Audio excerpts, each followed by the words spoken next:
25ನೇ ತಾರೀಕು ನಿಮ್ಮನ್ನೆಲ್ಲ ಬೆಳಿಗ್ಗೆ 9 ಗಂಟೆಗೆ ನಿಮ್ಮ ಅಧ್ಯಕ್ಷರಾದ ಪುರುಷೋತ್ತಮ ಅವ್ರಿಗೆ ವಿನಂತಿ ಮಾಡಿದ್ದೀನಿ. ಬೆಳಿಗ್ಗೆ ಅಲ್ಲೇ ಬ್ರೇಕ್ಫಾಸ್ಟು. ಯಾರ್ಯಾರಿಗೆ ಈ ಜಿಲ್ಲೆಯ ಬಗ್ಗೆ ಜಾಸ್ತಿ ಮಾಹಿತಿ ಇದೆ, ಯಾವುದನ್ನು ಕೇಂದ್ರ ಸರ್ಕಾರ, ರಾಜ್ಯ ಸರ್ಕಾರ, ಕೇಂದ್ರ ಸರ್ಕಾರ ರೈಲ್ವೆ ಯೋಜನೆ ಇರ್ಬೋದು, ಮತ್ತು ಹೈವೇಗಳಿರ್ಬೋದು, ಗ್ರಾಮ ಸಡಕ್ ಇರ್ಬೋದು, ಶಾಲಾ ಕಾಲೇಜುಗಳಿರ್ಬೋದು, ಆಸ್ಪತ್ರೆಗಳಿರ್ಬೋದು, ವಿದ್ಯೆಗಳಿರ್ಬೋದು, ಕೇಂದ್ರೀಯ ವಿದ್ಯಾಲಯ ಇರ್ಬೋದು, ನವೋದಯ ಶಾಲೆಗಳಿರ್ಬೋದು, ಇಂಥ ಯಾವ್ಯಾವುದು ನಿಮ್ಮ ತಲೆಯಲ್ಲಿದೆ, ಎಲ್ಲೆಲ್ಲಿ ಏನೇನು ಮಾಡ್ಬೋದು ಅನ್ನೋದನ್ನು ತಾವು ತಮ್ಮ ಅಮೂಲ್ಯವಾದ ಸಲಹೆ ಸೂಚನೆಯನ್ನು ಕೊಡೋದಕ್ಕೋಸ್ಕರ ಕರೆದಿದ್ದೀನಿ.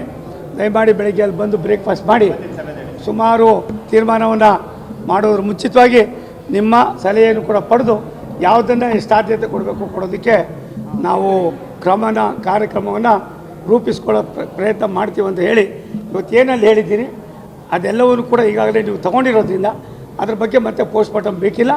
ದಯಮಾಡಿ ಒಂದು ವಿನಂತಿ ಮಾಡ್ತೀನಿ, ನಾನು ನಿಂತ ನೀರಲ್ಲ ಹರಿಯೋ ನೀರು, ಪಕ್ಷದ ಸಂದೇಶಕ್ಕೆ ತಲೆಬಾಗ್ತಕ್ಕಂಥವ್ರು. ನಾನು ಇನ್ಯಾರಿಗೋಸ್ಕರಲೋ ಬದುಕಿರೋನಲ್ಲ. ಒಂದು ಪಾರ್ಟಿ ಬಂದಿದ್ದೀರಿ, ಆ ಪಾರ್ಟಿ ನನಗೆ ತಾಯಿ ಇದ್ದಂಗೆ. ಆ ಪಾರ್ಟಿಯ ನಾಯಕರುಗಳು ಏನು ಸೂಚನೆ ಕೊಡ್ತಾರೋ ಅದು ಮಾಡಿದ್ದೀನಿ. ನಾನು ಎಲ್ಲೋ ಒಂದು ಕಡೆ ಹೋಗಿ ಇನ್ನೊಬ್ಬರು ಮನಸ್ಸು ತೋರಿಸ್ಬೇಕು ಅಂತ ನನಗೇನು ಗೊತ್ತಿಲ್ಲ. ನಾನು ಯಾಕೆ ನಿಂತೆ ಎಲ್ಲವನ್ನೂ ನಿಮ್ಗೆ ಈಗಾಗಲೇ ಹೇಳಿದ್ದೀನಿ. ಪದೇ ಪದೇ ನಾನು ಹೇಳೋಕ್ಕೆ ತಯಾರಾಗಿಲ್ಲ.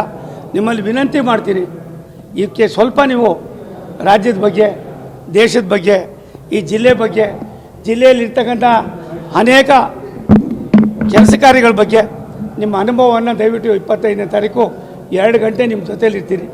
ಅವತ್ತು ಕೊಡ್ರಪ್ಪ, ಆಮೇಲೆ ಹೇಳ್ತೀನಿ. ಅದಾದಮೇಲೆ ಮ್ಯಾನಿಫೆಸ್ಟೋ ಓಪನ್ ಮಾಡಿದ್ಮೇಲೆ ಯಾವುದನ್ನೇ ಎಷ್ಟು ದಿನದಲ್ಲಿ ಮಾಡ್ತೀನಿ.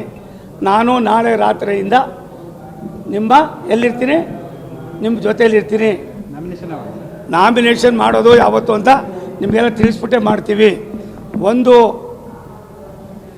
ಇನ್ನೊಬ್ಬರ ಮನಸ್ಸನ್ನು ನೋಯಿಸೋದಾಗಲಿ, ಇನ್ನೊಬ್ಬರ ಬಗ್ಗೆ ಇದು ಯಾವುದು ಕೂಡ ಲೆಕ್ಕ ಅಲ್ಲ, ಒಳ್ಳೆಯದಲ್ಲ. ಒಂದು ನಾವೆಲ್ಲ ಕೆಳಗ ಹಂತದಿಂದ ಬಂದವರು, ಒಬ್ಬೊಬ್ಬರಿಗೆ ಒಂದೊಂದು ರೂಪದಲ್ಲಿ ಆಸರೆ ಆಗಿರ್ತೀವಿ. ಯಾರ್ಯಾರು ಎಷ್ಟೆಷ್ಟು ಆಸರೆ ಅನ್ನೋದಕ್ಕಿಂತ ಹೆಚ್ಚಾಗಿ ಒಂದು ಮೆಟ್ಲಾಗಿರ್ತೀವಿ. ಆ ಒಂದೊಂದು ಮೆಟ್ಲು ಕೂಡ ಎಲ್ಲ ಒಂದು ಕಡೆ ನಾವು ಬೆಳವಣಿಗೆಗೆ ಪೂರಕವಾಗಿರ್ತದೆ. ಆ ಪೂರಕವಾಗಿರ್ತಕ್ಕಂಥ ವ್ಯವಸ್ಥೆಯಲ್ಲಿ ನಾವು ಪದೇ ಪದೇ ನಾನು ಸೋಲಿಸ್ತೀನಿ ಅಂತ ಏನು ಹೇಳ್ತೀರಿ, ಇದು ನಿಮಗೆ ಎಷ್ಟು ಮಟ್ಟಿಗೆ ಸರಿ ಅಂತ ಅವರೇ ಯೋಚನೆ ಮಾಡ್ಕೊಳ್ಳಿ. ಬುದ್ಧಿವಂತರವರು 2017-18ರಲ್ಲಿ ಅವರನ್ನು ಕರ್ಕೊಂಡು ಬಂದು ನಮ್ಮ ಪಾರ್ಟಿಗೆ ಸೇರಿಸೋದಕ್ಕೆ ನಾನು ಕೂಡ ಒಬ್ಬ ಮುಖ್ಯಸ್ಥ ಆಗಿದ್ದೆ. ಬರೋದಿಲ್ಲ ನಾನು ಅಂದರು. ಇಲ್ಲಪ್ಪ ನೀನು ಬುದ್ಧಿವಂತ, ಪ್ರಜ್ಞಾವಂತ, ದಯವಿಟ್ಟು ಬಾ ಅಂತ ಕರ್ಕೊಬಂದು ಅದ್ರೊಳಗೆ ಮೊದಲಿಗೆ ನಾನು ದಿವಂಗತ ಅನಂತಕುಮಾರ್ ಅವರು ಡೆಲ್ಲಿಯಲ್ಲಿದ್ದರು. ಅವ್ರು ಬರೋ ಪರಿಸ್ಥಿತಿಯಲ್ಲಿರಲಿಲ್ಲ. ಆದ್ದರಿಂದ ಅವ್ರು ವಿನಂತಿ ಮಾಡೋದು ಇಷ್ಟೇ. ಹೇಳಿದ್ದೆ ಎಷ್ಟು ಸಾರಿ ಹೇಳಿದ್ರು ಕೂಡ ಅದು ಅಷ್ಟೇ ಆಗಿರ್ತದೆ. ನಾನು ನಮ್ಮ ವರಿಷ್ಠ ಗಮನಕ್ಕೆ ತಂದಿದ್ದೀರಿ. ವರಿಷ್ಠ ಏನು ಹೇಳ್ತಾರೋ ಅದು ಮಾಡ್ತೀರಿ. ನೀವು ಇನ್ನು ನಮ್ಮ ಚಾನಲ್ ಸಬ್ಸ್ಕ್ರೈಬ್ ಮಾಡಿಲ್ಲ ಅಂದರೆ ಈಗಲೇ ಸಬ್ಸ್ಕ್ರೈಬ್ ಮಾಡಿ, ಶೇರ್ ಮಾಡಿ, ಲೈಕ್ ಮಾಡಿ.